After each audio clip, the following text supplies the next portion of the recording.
अच्छा तोरे नाम आकांक्षा हो। बड़ा मस्त गाना पहनले बड़ू। गाना क्या करें, अभी पहनना पड़ता है। कल्लू जी ने मुझे गिफ्ट दिया है कि बोले कि आप ये साड़ी में ये गहना पहनिए, क्योंकि येलो येलो साड़ी में आपको देख के मन कर रहा है टिप टिप बरसा पानी। हम जा रहे ये थे। है आकांक्षा दुबे की लाश और एम्बुलेंस से उनकी लाश को निकाला जा रहा है और उन्हें अब जलाने के लिए लिया जाएगा।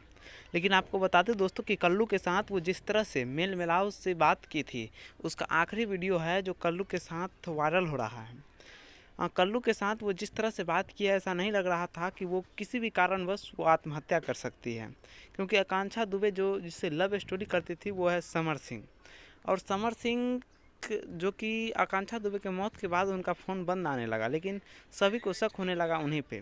लेकिन आप देख सकते हैं कि कल्लू के साथ किस तरह से वो मजाक कर रही है। और कोई अभी नीचे स्तर से अगर ऊपर स्तर में जा रहा है तो कहीं ना कहीं उसको आत्महत्या करने की ज़रूरत नहीं पड़ती है, क्योंकि सक्सेस मिल रहा है तो फिर हम आत्महत्या की। जब सक्सेस नहीं मिलता है तभी लोग को दिमाग गर्म होता है और वो गुस्से में कुछ और कर देता है। लेकिन जिस तरह से आकांक्षा दुबे खुश है, ये कहीं ना कहीं साजिश है।